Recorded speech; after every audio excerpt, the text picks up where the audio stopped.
Sementara itu, Ibu almarhum Brigadir Nofriansyah Yosua Huta Barat, Rosti Simanjuntak, Senin pagi hadir di ruang sidang Pengadilan Negeri Jakarta Selatan untuk menyaksikan langsung pembacaan vonis majelis hakim bagi terdakwa Ferdi Sambo. Dirinya mengaku akan hadir setiap hari menyaksikan langsung pembacaan vonis bagi 5 terdakwa hingga 15 Februari mendatang. Hal ini disampaikan Rosti Simanjuntak di dalam ruang sidang sesaat sebelum sidang dimulai pada pukul 10 pagi. Rosti mengatakan dirinya beserta keluarga telah mempersiapkan diri untuk mengikuti sekaligus mendengarkan vonis dari majelis hakim bagi para terdakwa. Ibu almarhum Yosua datang dari Jambi bersama suami serta Yuni Simanjuntak, kakak almarhum Yosua. Seorang ibu harus mempersiapkan kesehatan, dan semoga Tuhan berkenan kami tetap kuat dan kami sehat selalu menghadiri persidangan ini. Ya, artinya untuk sidangnya Pak Kuat, kemudian Richard juga datang juga, Pak? Semua terdakwa. Kita mempersiapkan diri, berdoa sama Tuhan biar Tuhan memberikan yang terbaik untuk keadilan almarhum Yosua dan keluarga. Juga akan datang setiap hari.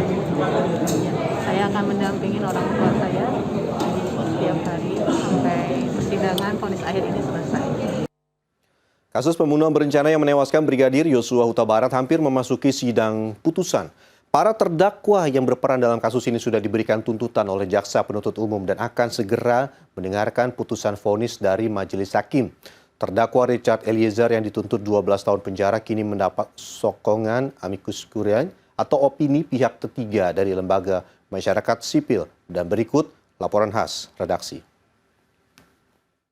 30 Januari 2023, sebelum sidang replik dengan terdakwa Putri Chandrawati dan juga Richard Eliezer digelar di Pengadilan Negeri Jakarta Selatan, pihak ICJR mendatangi majelis hakim untuk memberikan amicus curiae dengan terdakwa Richard Eliezer agar vonisnya dipersingkat.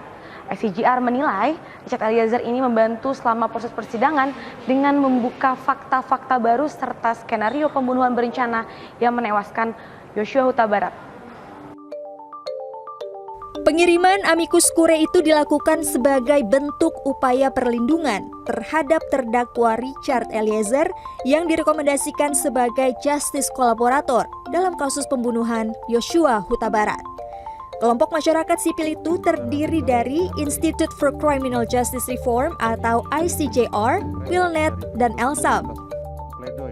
Ini yang paling penting disampaikan hakim, nantinya dalam putusan tentu saja, ini proses masih berlangsung ya, kita hargai proses yang berlangsung, kita berharap nanti dalam putusan hakim bisa mengambil peran itu. Apa itu untuk memberikan putusan kepada Baradae seadil-adilnya atas perannya sebagai justice kolaborator, yaitu secara undang-undang memberikan putusan reward ya, putusan paling ringan di antara terdakwa lainnya. Kuasa hukum dari terdakwa Richard Eliezer, Roni Talapesi, menghargai amicus curiae tersebut. Ia berterima kasih kepada masyarakat yang telah mengikuti dan memberikan dukungan kepada Richard Eliezer selama sidang berlangsung. Kita apresiasi atas yang disampaikan oleh teman-teman dari amicus curiae bahwa ini merupakan aspirasi dari masyarakat melihat bahwa Richard Eliezer sebagai justice collaborator, tentunya masyarakat beranggapan bahwa tuntutannya lebih tinggi dari terdakwa yang lainnya.